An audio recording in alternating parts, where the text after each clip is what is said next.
Alors, je ne vous vois plus temporairement, mais est-ce que vous voyez mon slide humour et coaching Cathy Bonheur? Oui, c'est bon. Nickel, super. C'est bon, j'ai plus d'écho. Eh ben, merci d'être présent pour ce phosphore sous la thématique de l'humour en milieu professionnel et dans nos accompagnements. Je vous remercie d'être présent. Et je vous livre l'agenda de notre 1 heure et demie à passer ensemble. Donc, je commencerai par me présenter, bien évidemment, et je découperai finalement ma présentation en 3 parties, avec les prérequis à l'utilisation de l'humour, à quoi ça sert et comment on peut faire pour l'utiliser donc dans ses accompagnements ou en milieu professionnel. Et ensuite, on dédiera une bonne vingtaine de minutes à un exercice pratique. Oui, oui, un exercice pratique comme on le fait dans un tout bon phosphore d'International Mosaïque.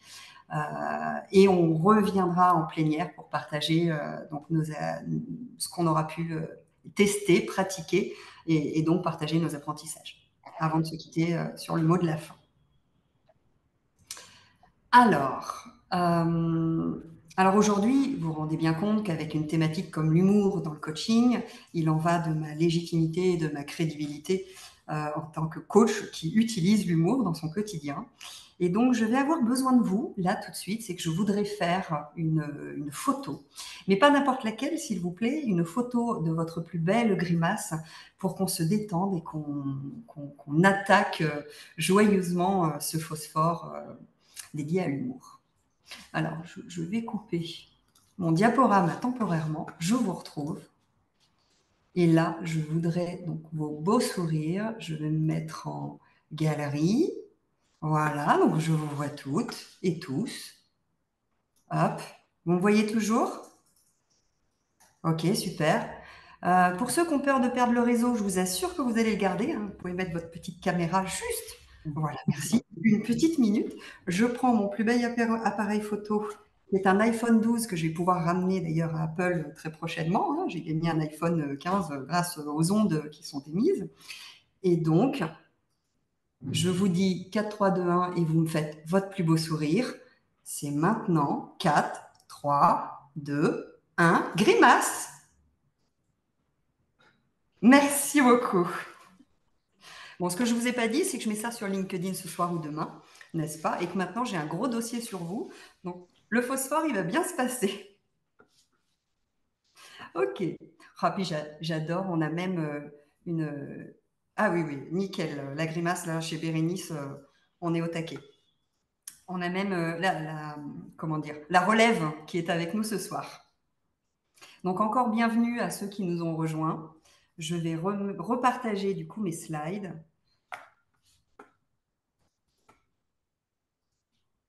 J'ai fermé, pardon. Annuler. Ça va bien se passer. Fenêtre. Je n'ai plus mes slides. Attendez. C'est les joies du direct. Voilà. Ici, je reviens sur vous. Partager mon écran. Fenêtre. Voilà, tout va bien. Je suis même pas stressée. Hop. Est-ce que vous voyez mon écran? Remerciements. Oui, c'est bon. Oui, c'est bon. Super, merci. Alors, tout d'abord, je tiens à remercier International Mosaïque de me faire confiance et de m'avoir consacré ce phosphore dédié à l'humour dans nos accompagnements. Pour ceux que ça intéresse à aller creuser un peu plus, dans l'ADN du coaching, qui est un livre qui a été publié en fin d'année dernière sous la direction de Daniel Darmoni, j'y consacre donc un chapitre, le chapitre 17, sur l'humour comme allié. Alors, qui je suis? Donc, pour ceux qui ne me connaissent pas, je suis Cathy Bonheur. J'ai été certifiée en coaching individuel d'organisation et d'équipe par International Mosaïque.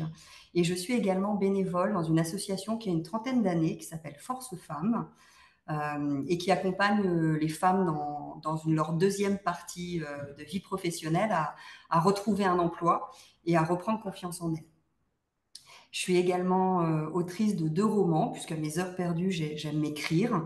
Donc j'ai eu la chance d'emmener jusqu'au bout 2 bébés, un en 2018 et un en 2022. Et même si je suis restée au sein d'un grand groupe depuis une vingtaine d'années, j'ai changé régulièrement de métier, passant du commercial à la gestion d'immeubles, aux ressources humaines côté contrat de travail et puis formation aujourd'hui. Si je devais vous donner ma spécialité, je dirais l'accompagnement de clients pour se lancer dans de nouvelles perspectives. Et ma conviction, je vous la partage ce soir, c'est que la complicité que nous instaurons avec nos clients permet d'aller plus loin dans nos feedbacks. Alors maintenant que je me suis présentée et qu'on a commencé gaiement ce phosphore, je vais vous donner quelques statistiques quand même pour dresser le contexte professionnel et d'entreprise dans lequel nous vivons, puisque l'intégration ou la place de l'humour dans les entreprises a fait un grand bond ces dernières années. Donc dans nos organisations, l'humour est devenu un outil de leadership pour les managers et l'emploi de l'humour est même plutôt recommandé aujourd'hui. Donc l'humour a fait l'objet aussi de nombreuses études, tant sur les effets psychologiques que sur l'impact sociologique qu'il peut générer. Et donc c'est un outil qui est particulièrement puissant, mais encore sous-utilisé. Et c'est pour ça que je trouvais intéressant de vous donner, alors c'est une donnée de 2017, néanmoins l'INRS, donc l'Institut de santé et de sécurité au travail, a estimé que le stress pouvait occasionner donc sur nos entreprises européennes jusqu'à 60% de journées perdues. Vous avez bien entendu, 60% de journées perdues sur une année. C'est énorme. Et une autre statistique de 2019 que j'ai pu trouver, c'est que 80% des employés disaient vouloir travailler dans un environnement où l'humour avait toute sa place. Et enfin, 96% des directeurs généraux disent préférer un candidat ayant le sens de l'humour. Alors, les générations Y et Z sont plutôt familières de l'humour dans leur quotidien professionnel. Ça matche plutôt bien. Par contre, les managers qui les accompagnent, eux, sont souvent des générations X ou d'avant. Du coup, qu'il est intéressant d'accompagner sur ce champ. Et je vous ai mis une image que j'aime beaucoup de Philippe Guéluc, où vous reconnaîtrez le chat, qui illustre bien l'humour sous toutes ses formes. Donc lui, il a un humour plutôt caustique ou un humour froid qui nous interroge et qui nous fait réfléchir. Et enfin, quelques statistiques encore sur l'humour qui est vraiment en passe de devenir une soft skills. Donc, il y a les hard skills qui sont des compétences métiers, mais les soft skills sont notamment de l'humour. Hein. On a l'écoute, on a la reformulation, on a la partie relationnelle qu'on peut développer, etc. Sont des compétences qui sont vraiment recherchées et l'humour en fait partie désormais aujourd'hui puisqu'il inspire plutôt une certaine humilité et maturité des managers qui en sont dotés ou des gens qui en sont dotés. Et donc, il y a 3 stats aussi que je trouvais rigolotes de vous partager. Enfin, rigolotes. C'est que 78% des Français estiment que l'humour n'est pas assez valorisé au travail. 46% des Français disent être plus ouverts et enclins à partager leurs émotions et au travail. Et si on doit faire une petite comparaison internationale, les Indiens et les Italiens sont les plus drôles. En tout cas, sont ceux qui utilisent l'humour dans leur quotidien professionnel, qui est vraiment une compétence professionnelle, hein, qui est appréciée. Et dans le peloton du bas, on a les Australiens, on a les Allemands, les Britanniques, les Néerlandais, et bien sûr, vous l'aurez peut-être un peu deviné, on a les Français aussi avec 32%. Donc voilà, on a encore du boulot à faire. Donc j'espère que ces quelques statistiques vous auront un peu déjà interpellé sur la place de l'humour dans le milieu professionnel d'aujourd'hui. Et avant de rentrer vraiment dans le cœur du sujet, on va y venir tout de suite, j'aimerais avoir votre avis sur l'usage, l'utilisation de l'humour dans nos accompagnements. Alors, je vais arrêter mon diaporama. Hop.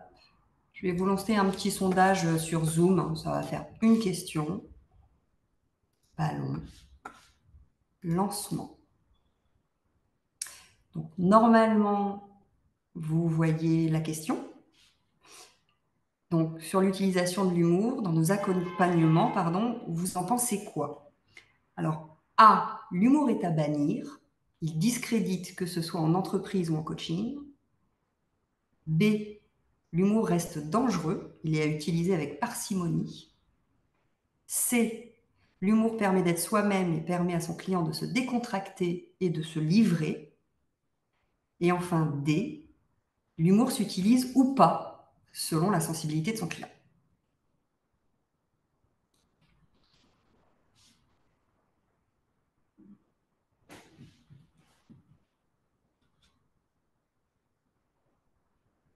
Allez, on est au petit comité ce soir.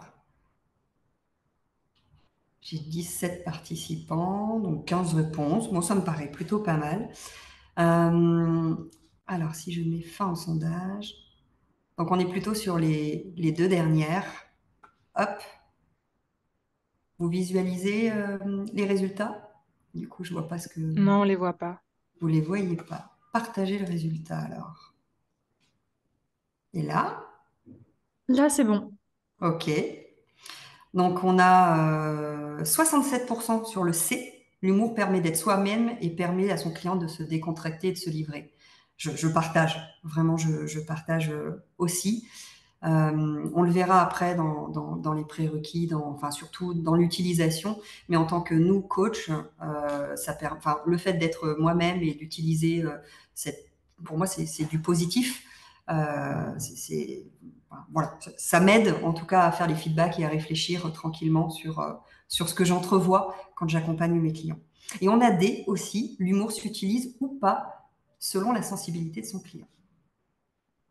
Allez, je cache ça.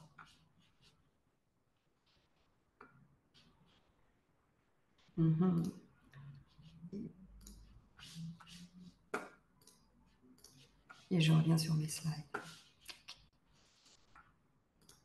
Hop, c'est toujours tout bon? Vous voyez mon slide jaune, sondage, C'est bon. Oui. Okay. Oui. Super. Donc, en effet, bon, il n'y a pas de solution. Enfin, j'ai pas une solution pure et dure si c'est A, B, C, D. Néanmoins, il y a plusieurs principes et conditions qui sont nécessaires à connaître ou à reconnaître pour bien utiliser l'humour en milieu professionnel, bien évidemment. Alors, on y vient. Donc, on va partager ensemble les prérequis à l'utilisation de l'humour, à quoi ça peut servir et comment on peut s'y prendre. Alors, dans les prérequis, déjà, tout d'abord, l'humour ne s'utilise pas n'importe comment. En fait, vraiment, je dis les prérequis, mais pour moi, il y en a un qui est crucial, c'est la création d'une alliance dès le départ avec son client, du coup, qui est fondamental. Le client doit être prévenu dès le départ dans nos contrats de coaching, et c'est pour ça que moi, je l'écris noir sur blanc, que je vais utiliser l'humour comme un outil de réflexion et de communication entre nous, et que cette alliance, finalement, va ouvrir le champ des possibles, du plus raisonnable au plus insolite, qui permettra à nos clients, eux aussi, de se dépasser et d'aller un cran plus loin de ce qu'ils font habituellement. Parce que vous allez voir, il y a l'histoire de l'utilisation du cerveau gauche et du cerveau droit, et l'humour permet de déconnecter tout ça, et il y a des choses qui sortent, du coup, grâce à l'humour. Et donc, dans ma pratique, quand j'utilise l'humour, ça va même plus loin que ce que j'avais imaginé parfois, comme dans l'usage de la métaphore. Lorsqu'on a un moment de convivial, alors je dis de flow, mais quand on utilise l'humour à un moment donné avec son client, je le laisse réfléchir, je fais un petit instant de pause avec le sourire, bien évidemment, parce que ça me permet de faire passer des messages qui sont pas toujours simples. Et je lui demande finalement ce que ça génère chez lui, ce que ça provoque et ce qu'il en pense. Bien sûr, dans les prérequis, l'humour doit être profitable aux deux parties ou à toutes les parties quand on est en groupe collectif. Personne ne doit ressortir, donc du coup, blessé, jugé. Donc, on peut plaisanter avec son client sur des choses jugées, enfin en tout cas perçues graves ou sérieuses, à condition qu'il y ait cette forte alliance d'établie entre les deux protagonistes. Donc en résumé, l'humour doit être partagé, approprié à la situation, je dirais approprié à son client, bien évidemment, et du coup non blessant. Et ce que je mets en dernière phrase, donc le vrai humour, c'est lorsque tout le monde en profite. Voilà, c'est carrément vrai. Donc on a un chat Zoom dont on va profiter et ça m'intéresserait de savoir ce que vous mettez comme prérequis à l'utilisation de l'humour. Hop. Donc je vous invite à me donner ce que vous en pensez dans le chat. Pour vous, les prérequis, c'est quoi?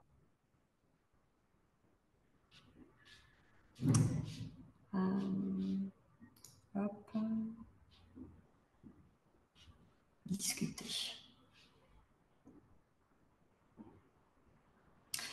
Donc on a Laure qui nous dit que le client soit capable de recul sur la situation.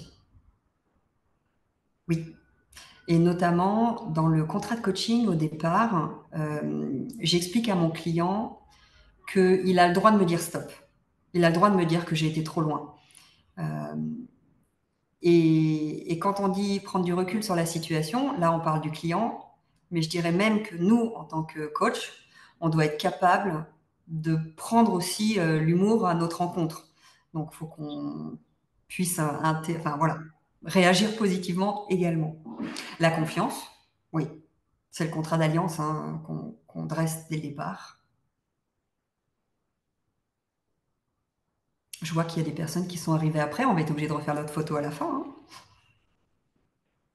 Vous verrez, vous lâcherez un peu plus à la fin en plus. Le non-jugement, Camille, oui. Donc la confiance, le non-jugement. Que l'humour respecte le pacte d'éthique pro. Et l'éthique pro, oui. En plus, en fonction des différentes nationalités. Pardon.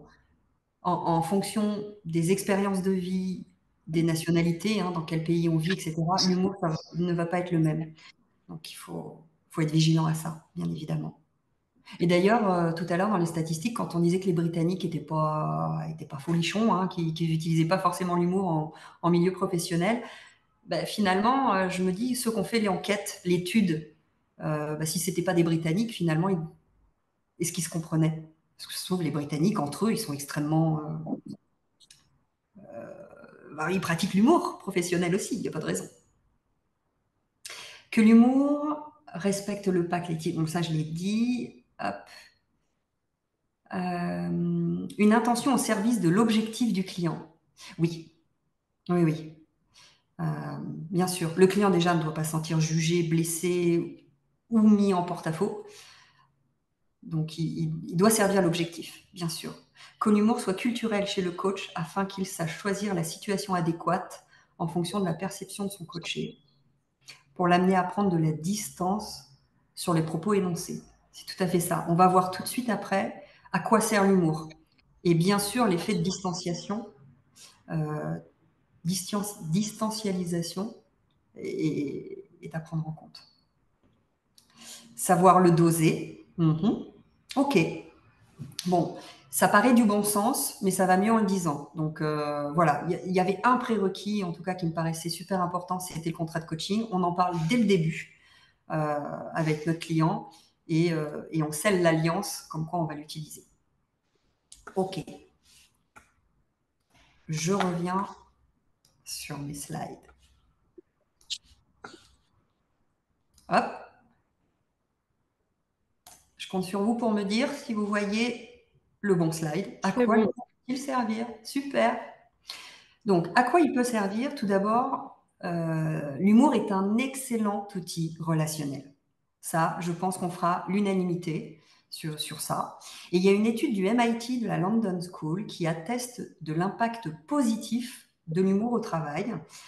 Et ils ont démontré qu'en fait, les salariés respectent et admirent davantage les leaders, hein, on ne parle pas forcément que de managers, mais les leaders qui sont dotés d'humour et notamment d'autodérision.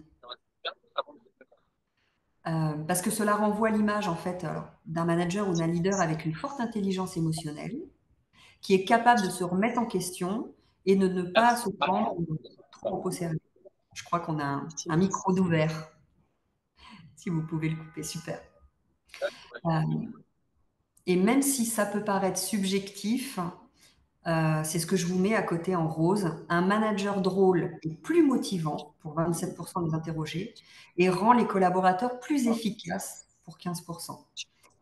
Et dans cette même étude, on disait aussi que quand on parle de négociation commerciale, un vendeur qui serait doté d'humour peut augmenter de 18% ses chances de convaincre son interlocuteur, donc son client.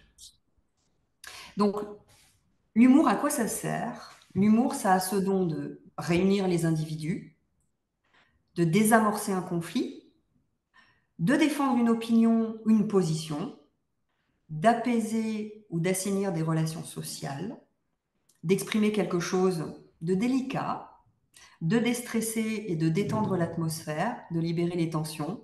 Clairement, la photo tout à l'heure, c'était pour me détendre avant tout. Et ça m'a fait plaisir que vous y participiez. Mieux accepter les erreurs des autres, mais surtout les siennes.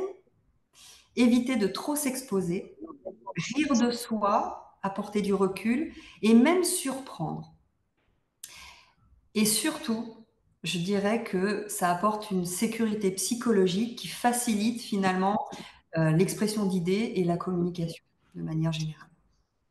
Et il y a une définition de l'humour de Steve Lindsted, qui est un professeur de sciences humaines de gestion, qui dit que l'humour présente l'avantage d'offrir un cadre de compréhension originale du monde réel en raison de l'effet de décalage permis par la suspension du sérieux. Alors, je continue sur à quoi peut servir l'humour. J'aimerais vous partager une expérience qui m'est arrivée avec un client que j'ai accompagné. Donc, c'était un manager qui ne trouvait pas les mots pour exprimer à son équipe ou à ses collaborateurs lorsqu'il était insatisfait. Donc, du coup, il marinait dans son coin, il ruminait même. Et bizarrement, il avait la réputation d'un manager un peu mou qui finalement ne prenait pas les décisions importantes au bon moment. Donc, on a décidé de travailler ce point avec le manager. Et comme il était féru de cinéma, on s'est dit, tiens, on va essayer un peu d'humour sur le champ cinématographique. Et donc, le deal qu'on avait trouvé ensemble, c'était dès qu'il avait une situation inconfortable avec un collaborateur, donc il ne réagissait pas à chaud, il faisait rien. Par contre, il demandait une petite entrevue, hein, c'était pas quelque chose d'extrêmement formel, mais on va dire entre 2 heures et 2 jours après l'événement. Et en attendant, il devait rechercher une référence cinématographique, donc un film, une série, un dessin animé, ce qu'il voulait, pour pouvoir ouvrir la discussion sur le sujet délicat qu'il voulait pointer avec le collaborateur. Pas facile. Mais comme il était féru de cinéma, finalement, ça a fonctionné. Et notamment, le premier cas qu'il a trouvé, c'était un de ses collaborateurs qui arrivait toujours en retard, donc cas classique que les managers peuvent rencontrer. Et donc, il a recherché un film qui lui évoquait ce qu'il ressentait, justement, sur le fait que son collaborateur arrivait toujours en retard et toujours des excuses différentes, mais à la limite, ça pouvait être pour de bonnes raisons également. Et donc, je ne sais pas si vous avez vu le film La vie scolaire. C'est un film qui n'est pas si vieux que ça, et c'est une CPE en fait qui rentre dans un collège et qui, par la relation de confiance qu'elle instaure avec ses étudiants, se permet du coup de pointer finalement des élèves qui sont en retard, qui fournissent pas le travail attendu, qui sont plutôt violents, etc. Et par l'humour, par la confiance qu'elle instaure dès le départ, la relation de confiance, elle arrive à faire passer des messages. Et donc, mon client a décidé d'utiliser cette référence à ce film, mais pas sous l'angle donneur de leçon, c'est-à-dire moi, je suis pas la CPE qui rappelle à l'ordre sur les retards, mais il s'est mis dans le sens inverse et moi, j'aurais jamais pu faire ce métier parce que la situation que ça génère, le fait de rappeler des consignes qui sont pour moi de l'ordre de l'éducation, ça me gêne énormément. Je ne sais pas comment le traiter, mais ça me gêne. Et donc, il a ouvert la discussion en expliquant le film, hein, avec le sourire, à son collaborateur. Le collaborateur. Je suis désolée, je crois qu'il y a quelqu'un qui a un micro. Genre, je sais pas si vous l'entendez aussi. Cathy, tu as peut-être la main pour couper son micro. Regarde les 3 petits points sur Alex Béard. Les 3 petits points. Quand tu te mets sur sa vignette. Ok. Ah, pourtant, je vois son coupé. Ah bah voilà, c'est bon. Je viens de C'est le bon? couper. Ouais. Oh, super, merci. Non. Hop. Par contre, je crois que je suis partie de mon slide. Vous le voyez? C'est bon, on le voit encore. C'est bon, il est toujours là. D'accord. Et donc, ça a fonctionné, hein, le collaborateur n'était pas idiot, il a bien compris le message. Clairement, il n'y a pas eu besoin de le dire explicitement. Et le fait de l'avoir emmené de manière un peu détendue sur une référence cinématographique, eh ben ça a plutôt fonctionné. Et l'idée ensuite, une fois qu'il lui a exprimé donc sa référence à ce film, il a demandé à son collaborateur ce que ça générait chez lui. Parce que donc il lui a fait part de son expérience, sur le cas du film. Ensuite, il lui a dit, bah, moi, à sa place, je ne ferai jamais CPE de ma vie parce que moi, rappeler ce genre de consignes d'urgence, c'est un truc qui me gêne profondément. Et ensuite, il a demandé à son collaborateur ce qu'il en pensait. Et ils ont trouvé. Du coup, ça a permis d'amorcer la discussion de manière plus cool pour mon manager qui était vraiment pas du tout à l'aise avec finalement cette gestion de conflit, hein, à chaque fois. Et puis de démystifier, d'en parler et d'ouvrir la discussion. Donc, pourquoi je vous partage ça? C'est que vraiment, aujourd'hui, humour et leadership, finalement, ne sont plus à opposer. Et on a même de plus en plus, même dans les cursus de formation, on fait appel à des techniques que les humoristes utilisent sur l'humour et on cherche un moyen de les transférer sur le monde du travail. Donc on le verra après justement, mais il y a du théâtre, il y a de l'improvisation, etc., qu'on peut travailler et qu'on peut ramener dans le monde du travail pour faire de la gestion de conflits, par exemple. Donc, à quoi l'humour peut-il servir ici? Le message que je voulais vous passer, c'est qu'avec une certaine complicité, une certaine connivence, on permet de faire passer les choses sous un angle nouveau. Et voilà, du coup, par la surprise, par l'étonnement, et puis par le sourire et la bienveillance, on fait passer des messages difficiles.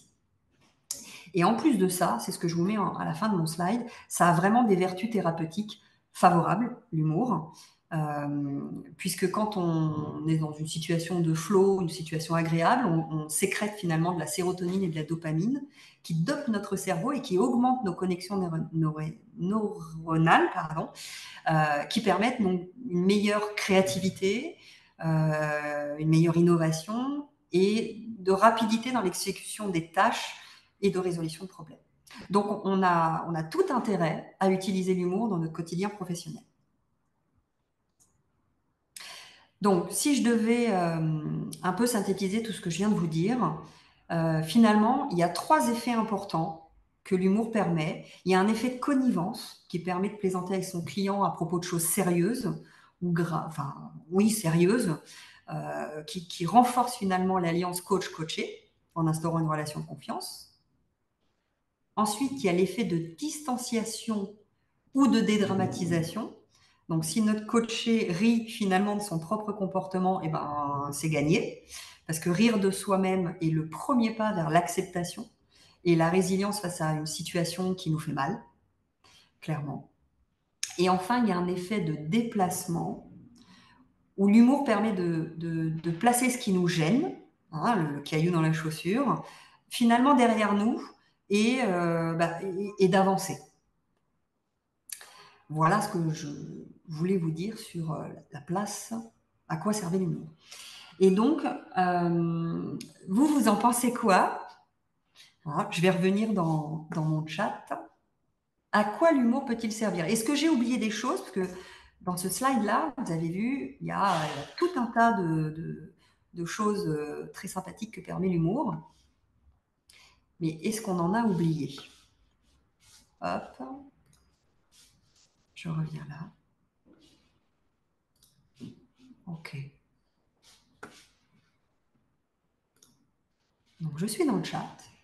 Et n'hésitez pas à me dire ce que l'humour permet pour vous. Est-ce que j'ai oublié quelque chose?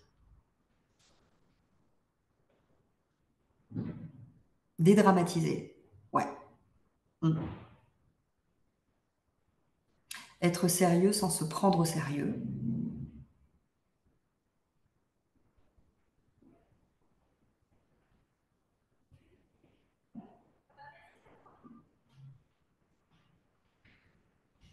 Alléger. Oui, on parlait de sujets délicats. C'est vraiment une entrée en matière différente. Et quand on ne veut pas y aller tout droit, ça permet un peu de passer sur le côté et de faire en sorte qu'avec l'humour, le message passe. Le rire permet de se détendre, donc aide à la connexion de soi et du corps. Oui. Et après, je vais vous parler du yoga du rire, si vous connaissez. Clairement. Se cacher, éviter une situation dans son ombre. Alors, on a vu qu'effectivement, les sujets qui nous gênent, qui nous font mal, l'humour permet de nous les mettre derrière.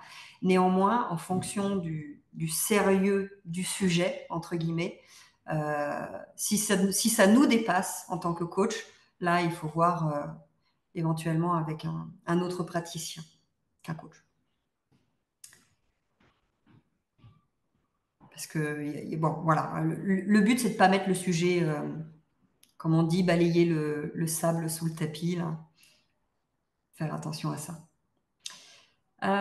Apporter un peu de légèreté sur un sujet difficile. Oui, je dirais sujet difficile, sujet complexe et sujet trop sérieux dans le sens, voilà, on n'a pas envie d'y aller. Le mot qui vient, c'est un peu sujet chiant, mais voilà, par l'humour, on peut faire en sorte qu'un sujet soit agréable à traiter, hein, en collectif avec ses équipes ou avec ses collègues. Dire tout haut ses peurs. Oui, de manière détournée. Donc là, finalement, l'humour est compatible avec la métaphore, etc.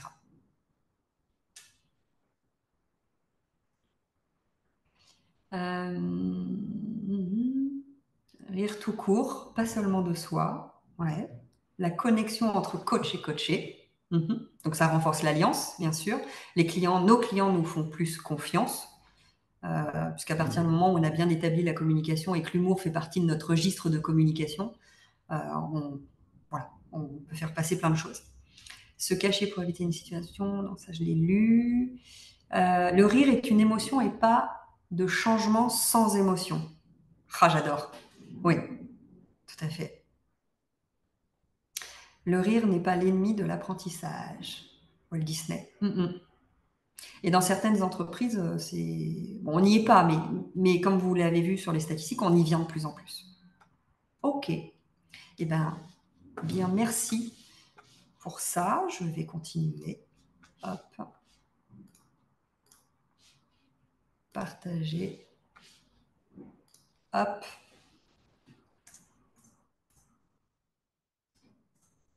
C'est ça. Alors, comment on s'y prend? Je vous ai donné un exemple de cas pratique juste avant, mais comme je vous disais tout à l'heure, de plus en plus maintenant en entreprise, on a des formations qui sont moins traditionnelles qu'avant et qui utilisent parfois le théâtre, l'improvisation et même le yoga du rire. Parce que le problème de l'humour, c'est qu'il est quand même assez subjectif. Hein. D'une personne à l'autre, l'humour peut être clairement différent. Il ne sera pas perçu de la même manière si les personnes ont des cultures ou des expériences de vie différentes. Donc vraiment, l'une des règles premières, c'est de connaître son public, hein, à qui on s'adresse. Et donc, on a ces techniques qui se répandent en entreprise, donc théâtre, improvisation, yoga du rire. Et notamment, le yoga du rire permet de réduire drastiquement, vraiment drastiquement, le stress. Et on a vu tout à l'heure que le stress causait une perte financière importante, puisqu'on pouvait aller jusqu'à 60% de journées perdues dans l'année pour une entreprise européenne.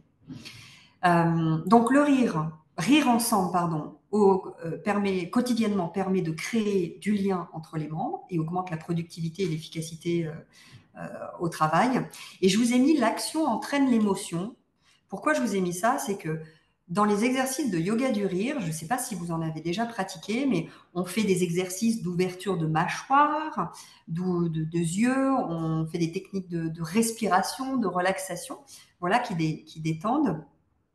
Et en fait, pour notre cerveau, rire de manière forcée ou rire de manière naturelle, ça fait la même chose. Ça sécrète la même chose dans notre cerveau. Il ne fait pas la différence. Donc voilà, et ne nous empêchons pas de rire. Ça fera du bien à notre cerveau, ça fera du bien à tout le monde. On se fera du bien. Voilà. Et il y a un cas, donc celui-ci, c'est pas le mien, ça s'appelle la fiche philosophie. C'est un exemple d'entreprise qui a mis en place des règles utilisant l'humour dans son quotidien. C'est une démarche qui permet d'améliorer la communication entre les collaborateurs et elle a été modélisée par John Christensen et Stephen Lundin en 1998 dans une poissonnerie du Peak Market de Seattle. Et elle repose sur 4 piliers. Le premier, c'est choisir son attitude le matin en arrivant, être présent dans l'instant en se connectant aux autres, jouer en faisant son travail avec plaisir et illuminer la journée de quelqu'un. Alors ça se faisait comment concrètement? Parce que c'est bien beau de dire choisis mon attitude, je suis présent dans l'instant, etc. Et en fait, cette petite équipe de la poissonnerie a facilité finalement par le lead, enfin, par leurs responsables, puisque la démarche, elle doit être accompagnée par des sponsors qui sont un peu plus hauts. Donc, si la démarche, elle est appuyée, voilà, elle aura tout pour réussir. Et qu'est-ce qu'ils ont fait? Les salariés ont créé finalement des petites scénettes. Ils ont mis en place des scènes pour vendre leurs produits aux clients. Et les clients finalement touchés par cette attention, ça a permis d'augmenter les bénéfices et les résultats de cette petite boîte. Et par cette démarche, donc les collaborateurs déjà, ils étaient contents de venir au boulot, hein, clairement. Et ça permettait de démystifier, de faire passer des messages difficiles ou de désamorcer des situations délicates. Et clairement, les exemples qu'ils donnaient, c'était rupture de stock, augmentation des tarifs, voilà. Donc on cherche clairement et profondément à modifier la culture organisationnelle de l'entreprise. Et donc loin du travail imposé et contraignant d'un travail normal, a priori, par cette démarche, ils ont augmenté déjà la communication entre les collaborateurs et ils ont été plus performants. Ils ont été plus performants. Et avant de passer à mon slide d'après, vous voyez la petite question sur la droite, sur votre droite. Quel est le poids du poisson? Allez. Il y a 2 réponses possibles. À la limite, ne me le mettez pas dans le chat, ça m'évitera d'arrêter mon diaporama. Si vous pouvez me le dire en ouvrant vos micros, ça me va. Quel est le poids du poisson? J'ai pas réfléchi au cadeau de récompense, mais...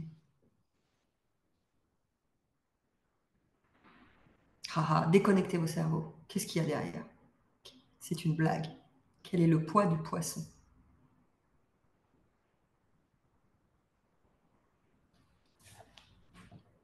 C'est POI. Non,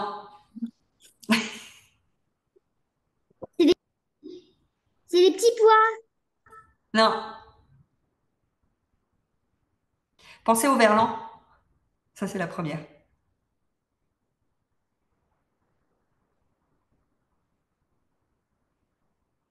Bon, je sais bien que le verlan, c'est pas les jeunes d'aujourd'hui, mais quand même. Le sien, son Pardon? poids.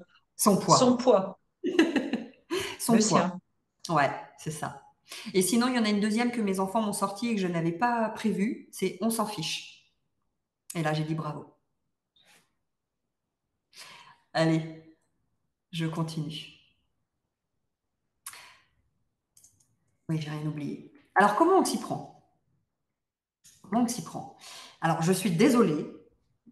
Eh ben, c'est pas inné. C'est quelque chose qui se pratique. L'humour peut se révéler vraiment une clé de voûte pour expliquer, pour ressentir, pour accepter l'inattendu, mais c'est quelque chose qui se pratique et qui se teste et c'est pas un don en soi. Donc voilà. Et puis des fois ça fera des flops et puis des fois ça sera réussi, mais ça demande ça demande un certain courage et une certaine prise de risque. Donc propice finalement à la créativité, l'humour va utiliser nos deux hémisphères de notre cerveau. Donc le cerveau gauche, celui qui est le plus sérieux, hein, finalement, qui décompose les problèmes, et le cerveau droit, celui de la créativité, entre autres. Et en ce qui me concerne, moi j'utilise l'humour souvent dans les collectifs que j'accompagne. Et ça me permet en fait de chanter. Alors j'alterne du coup des séquences, je vais dire sérieuses, avec des séquences moins sérieuses pour que voilà, ça déconnecte leur cerveau à un moment donné et qu'ils soient plus créatifs et plus, oui, plus participatifs. Donc, je vous ai mis aussi faire du décalé permet de penser autrement et de booster l'imagination des collaborateurs. Et ce que je vous ai mis là, c'est l'utilisation des brise-glaces ou des icebreakers. Alors, on pourrait se dire, c'est pas un sujet qui nous concerne ce soir parce que c'est les facilitateurs qui les utilisent. Oui, mais même en coaching, on peut les utiliser. Et j'imagine que pour bon nombre d'entre vous, vous connaissez ces exercices parce que déjà, ils permettent l'inclusion des participants et ça marque du coup le début de l'alliance. On détend l'atmosphère et on introduit le sujet en douceur. Donc les icebreakers ont la faculté finalement de recentrer et de concentrer l'attention des participants parce que bien souvent, je récupère des clients qui étaient dans leur réunion d'avant ou qui n'ont pas fini leur journée. Donc le fait de faire un icebreaker, que ce soit en B2B ou en collectif, eh ben, je chante leur cerveau gauche et je les ramène à moi finalement. Je les reconcentre avec ce qu'on est en train de travailler. Et notamment, j'ai mis l'humour a plus d'impact. Un brin d'humour dans nos présentations marquera davantage les esprits. Dans les exercices que j'ai pu pratiquer, donc même à 50, on a fait des shifumi géants et là, je me suis dit, oh là là, à 50, ils vont me prendre pour une demeurée qui joue au travail, ça va pas marcher. Et en fait, les gens sont vraiment demandeurs de ça. Donc, n'hésitez pas. Je leur ai même fait faire des avions en papier. Et c'était top. Et derrière ces exercices, il y a toujours un message pertinent. Hein, ça nous permet de faire du méta. Avant d'introduire le sujet de manière plus théorique, etc. Donc, dans les icebreakers, on cherche toujours une finalité, qu'est-ce qu'on va travailler après et qu'est-ce qu'on peut introduire, mais de manière détendue, mine de rien, en fait, à nos clients. Et ben, on peut introduire des notions d'observation, de reformulation, d'écoute, de droit à l'erreur. Le système d'itération, c'est ce que je faisais avec mes avions en papier, c'est de montrer qu'en essayant plusieurs fois, on améliore finalement le système. Voilà, c'était l'avion, et donc il va plus loin. Il y a d'autres exercices qui nous permettent de reconnaître les alliances et de mettre en avant le pouvoir des encouragements. Ça, c'était avec le Shifumi, clairement, et des célébrations. Voilà. Et donc, les gens sont demandeurs de ces quelques minutes de pure détente et de pur bonheur parce que ce sont des moments de cohésion qui sont souvent appréciés par les équipes parce qu'ils sont disruptifs et ça casse leur quotidien, hein, clairement. Donc, derrière ces brise-glaces, il y a toujours un apprentissage pour favoriser le travail en équipe qui va suivre. Donc, l'humour prend toute sa place grâce au jeu, cette fois-ci. C'est un vrai changement culturel. Et donc, je ne sais pas si je suis dans les temps, hein, je crois que oui. On arrive à notre exercice pratique. Oui, n'ayez pas peur, restez là. Je vous propose cet exercice qui va durer une bonne vingtaine de minutes. Je vais vous mettre par deux Et l'idée de cet exercice, donc, c'est de procéder avec les 3 étapes, ce que vous voyez sur la droite. Première étape, le coaché recherche une situation délicate où sur laquelle il est confronté alors régulièrement, je ne sais pas, mais en tout cas, ça lui est déjà arrivé plusieurs fois et il y a quelque chose d'inconfortable. Donc ça, pendant 3 minutes, il va exposer son cas. Et le coach va écouter sagement. Et vous vous souvenez, ma petite histoire de manager avec la référence cinématographique. Alors, je ne vais pas vous obliger à trouver une référence cinématographique parce que des fois, c'est dur. Mais une histoire inventée ou vécue qui va vous permettre comme une métaphore finalement, de dire à votre coaché ce que vous en avez compris de sa situation et de l'histoire que vous allez pouvoir amener. Et de le faire avec les 3 points suivants. Bon, ben voilà, ce que tu m'as évoqué, ça ressemble à ça évoque la chose suivante, ça m'évoque la chose suivante. Voici ce que le personnage a ressenti. Et enfin, y vois-tu une similitude? Et là, le client va pouvoir répondre sur ce que ça a produit chez lui. Et on inverse le binôme. Donc, c'est 10 minutes chacun. Et après, on inverse et on reviendra en plénière pour partager nos apprentissages et voir si ça a fonctionné.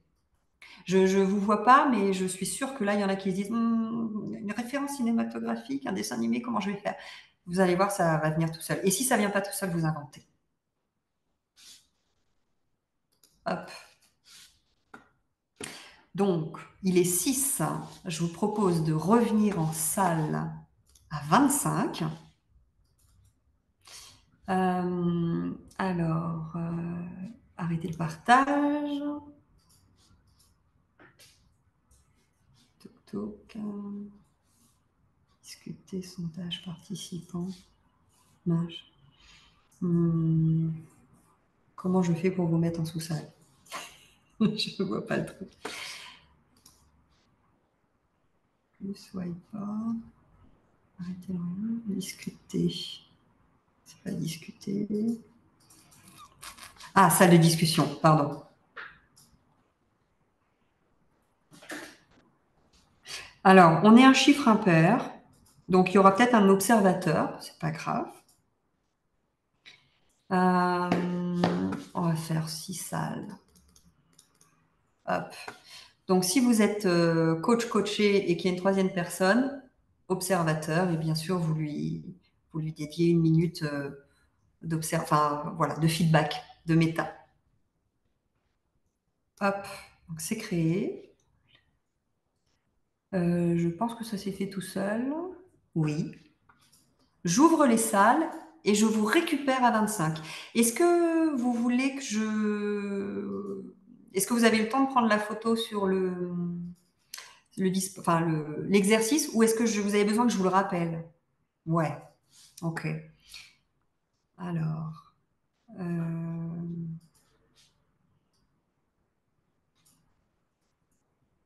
je peux pas repartager. Ah si, partager l'écran. Je vous le remets.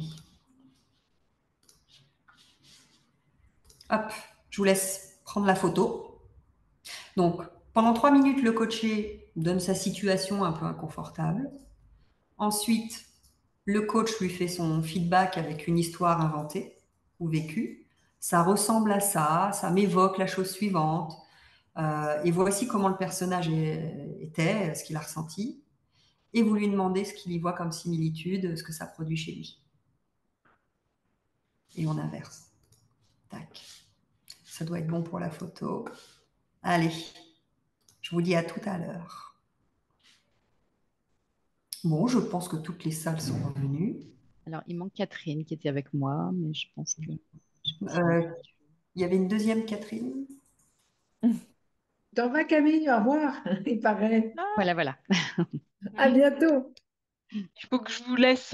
J'ai un rendez-vous, mais je regarderai le débrief en replay. Merci Oui, beaucoup, Cathy. ok, avec plaisir. Ciao. Au revoir. Salut.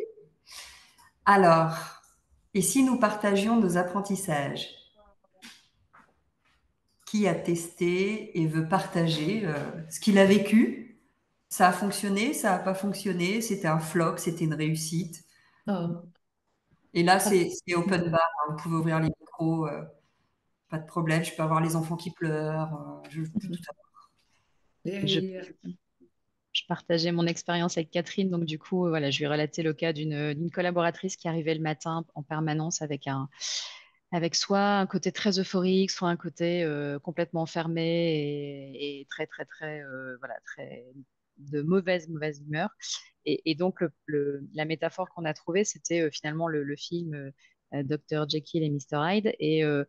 Et c'est vrai que c'est pas du tout l'idée que j'avais eue à l'époque, mais en tout cas de lui créer une sorte de petit totem, une petite poupée en lui disant, bah, aujourd'hui, qui est-ce que j'accueille? Est-ce que j'accueille Dr. Jekyll ou Mr. Hyde? Et lui à faire prendre conscience, en fait, voilà, de l'image qu'elle renvoyait qui était très, très négative et qui pénalisait toute l'équipe, en fait. fait. Donc, merci Catherine. merci Nathalie de ton partage. Super. Et du coup, Catherine, comment Et bah, tu... du coup, Cathy, tu connais mon nombre de coachés, donc on a fait autrement. C'est un peu sens unique. On a dérivé sur autre chose. Voilà. Très bien. Merci pour votre feedback. Il y a un autre binôme qui veut nous partager son expérience. Nous, avec Myriam, là, c'était cool. Alors moi, l'apprentissage que j'en retire déjà, c'est que moi, j'utilise les métaphores assez spontanément, c'est ce que je partageais à Myriam, mais en fait, le décréter, le décider à l'avance, waouh, c'est pas hyper simple. Et en même temps, euh, ça l'est parce que du coup, il y a quelque chose qui a émergé immédiatement en termes d'image. Donc là, sur la base de ce que Myriam a partagé, j'ai eu l'image du dessin animé Vice-Versa. Et Oui, du coup, on a utilisé ça.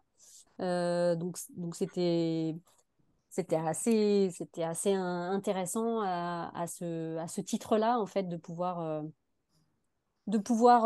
utiliser ce qui est apparu, en fait, de manière tout à fait spontanée, et de voir, quoi, si effectivement ça pouvait faire sens, et ce qui était peut-être le cas. Donc, du coup, tu étais coach dans cette situation avec vice-versa? exactement, en fait, c'est du coup en tant que coach à l'écoute de ce qu'a partagé Myriam, du coup, je dis, bah voilà, moi, ce qui me vient, en fait, quand je t'ai entendu dire toute petite, de toute petite, j'ai vu tristesse avec ses grosses lunettes, Ah, ah. en disant, voilà, et donc on a discuté de ça après, de ce que ça pouvait évoquer, et comment ça pouvait résonner dans la situation inconfortable qu'elle a partagée. D'accord. Donc voilà, et après on a inversé. Je vais laisser peut-être Myriam. Et Myriam, pour terminer sur le cas de vice-versa, dans ce que tu as pu partager ensuite à Céline, est-ce que ça avait fait son chemin? Est-ce que c'était... Ah, c'était très évident. Ouais, Oui, ce qu'il a traversé, sa proposition était très évidente par rapport à mon sujet. Et on l'a fait en aller-retour, c'est-à-dire qu'elle me l'a partagé, j'ai répondu, elle a tiré le fil du vice-versa. Donc ouais, ça m'a accompagnée pour aller plus loin dans ma réflexion. Donc on l'a fait comme ça. Non, non, d'accord. ouais, très, très évident. Ok. Et je Et dans le rejoins, deuxième ouais, cas? et je la rejoins sur de se laisser traverser par, que moi j'ai eu dès qu'elle a commencé à parler, j'ai eu, et à me partager son expérience inconfortable, j'ai vu le bip bip des Tex Avery. Ok. Ouais, on est dans sa Et carte. Ouais. plus elle me partageait son expérience, et plus j'ai vraiment commencé à voir le, le paysage désertique, les falaises, les trains, le poids, et puis le coyote. D'accord. Euh, Et donc, par contre, là, je ne l'ai pas fait avec une intention particulière. C'est-à-dire, j'ai partagé ce qui me traversait, mais je n'avais pas une intention euh, claire d'une prise de conscience que je voulais qu'elle ait. J'ai juste partagé ce qui me traverse. D'accord. J'imagine que le silence avait sa place pour justement laisser cogiter. Est-ce que ça a été du ping-pong ou est-ce qu'il a fallu que celui qui était en position de client réfléchisse avant de partager? Moi, il me semble qu'il y a eu du silence, mais des silences courts. mais je l'ai vu s'interroger, s'imprégner, faire des métaphores, faire des liens, mâchouiller en fait la proposition. Mais je la laisse peut-être partager sa propre expérience. Oui, non, je pense qu'il y a eu du temps pour effectivement de dire tiens, pourquoi il y a cette image-là, effectivement, euh, en fait, ça m'a demandé ouais, juste un peu de temps, enfin quelques instants pour dire tiens, euh, pourquoi en fait, et et comment je peux l'utiliser en fait, et du coup euh, de la rejoindre en fait sur l'image. Ok. Et du coup, c'était effectivement, ça m'a permis de voir la situation de manière un peu différente, forcément. Mm. Très bien. Bah, merci Céline et Myriam. Mais Euh, c'était cool. Merci de la proposition, c'était cool. il faut prendre du plaisir avant tout, hein. Exactement, exactement. Très bien. Est-ce qu'il y a un autre binôme qui veut partager?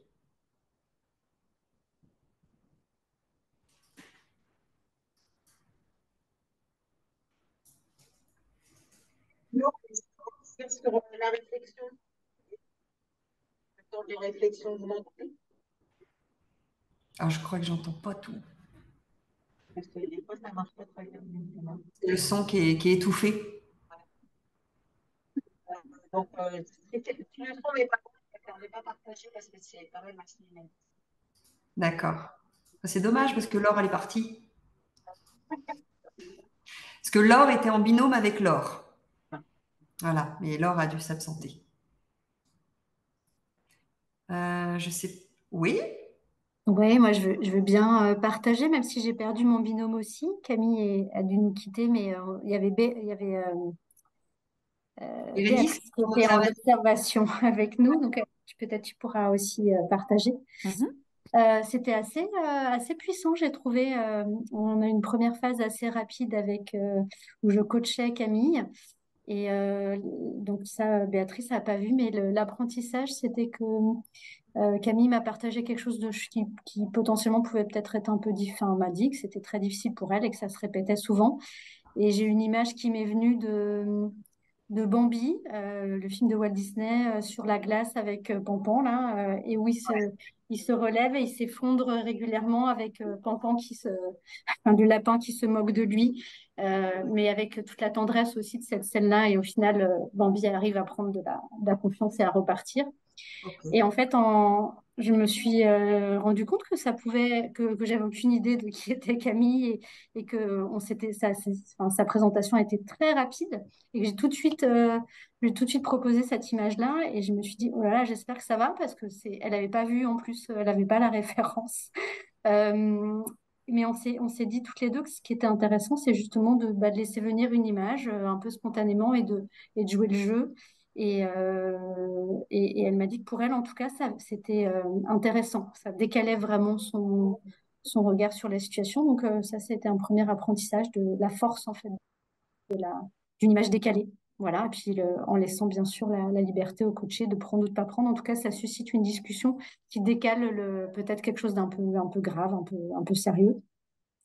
Et après, c'est elle qui m'a coachée et je lui ai amené un sujet qui date de cet après-midi. Et ce qui était intéressant, c'est là aussi, elle a laissé venir vraiment. Elle m'a dit, je sais pas du tout ce que ça vaut, mais moi, j'ai été habitée pendant un certain temps par cette image-là. Donc, c'était Madame Doubtfire, le film Ouais. où elle a une scène où dont je me souviens pas, mais apparemment, il y a une scène où il rentre chez lui et il y a une espèce de fête complètement folle avec, elle évoquait des paillettes partout et un âne qui traverse la pièce à un moment donné. Donc, et c'était intéressant de voir à trois, parce que Béatrice est intervenue aussi dans l'échange, de voir à quel point ça parlait effectivement du Capharnaüm qui correspondait à ce que j'avais vécu cet après-midi, et au-delà de ça, un peu ce que je vis, ce que je peux vivre en ce moment.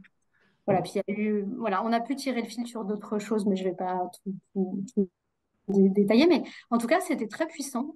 Merci pour cette proposition. Moi, j'utilise ça en co-développement et je vois qu'en coaching, ça marche très bien aussi. parce qu'on peut l'approfondir un peu plus en coaching. Et donc, voilà, merci pour cet outil que je trouve très, très fort, très intéressant. Mm, mm.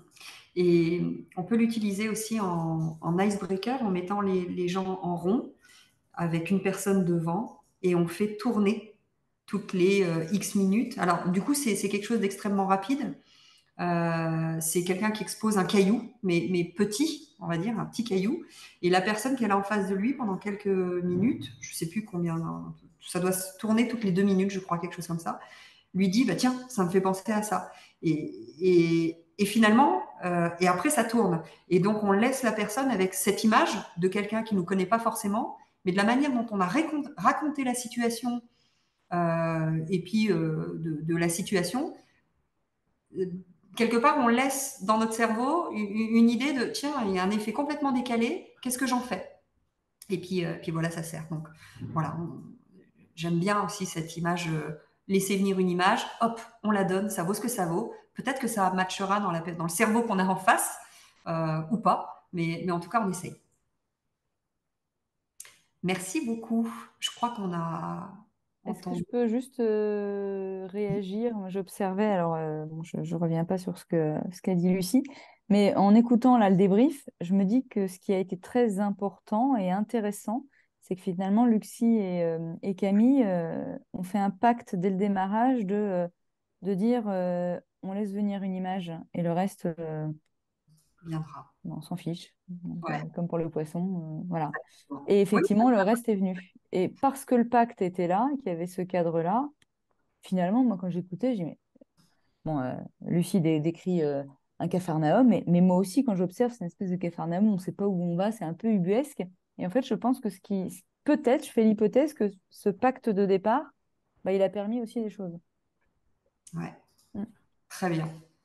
Et je trouve que c'est une belle conclusion avec le prérequis hyper important du contrat-pacte pour créer l'alliance dès le départ. On prévient notre client qu'on va utiliser le champ de l'humour, de la métaphore, enfin, voilà, pour l'accompagner. Et pour que lui aille un cran plus loin que ce qu'il aurait fait tout seul. Ok, eh bien, il est 44. Mesdames, puisque nous sommes entre femmes. Je vous propose, pour terminer, de me mettre un petit mot dans le fil de discussion Teams, pour me dire voilà, comment vous vous sentez. Est-ce que vous repartez avec des clés, enfin voilà, ce que vous avez envie de me partager et qui me fera forcément du bien, euh, avant de fermer la discussion Teams. Et sinon, un grand merci pour votre participation et de m'avoir suivi dans cette aventure ce soir. Je clôt un nouveau chapitre avec International Mosaïque, avec l'animation de ce phosphore sur l'humour, qui n'était pas gagné d'avance, parce qu'on se dit que c'est du bon sens, etc. Mais voilà, c'est pas mal de rappeler et de partager ensemble comment on peut l'utiliser dans nos accompagnements. Un grand merci, je vous fais plein de bisous. Et merci encore d'avoir participé. Et bonne soirée. Merci, bonne soirée. Merci. Bonne soirée, au revoir. Au Au revoir, revoir. bonne soirée. Merci. Bonne soirée. Merci, merci.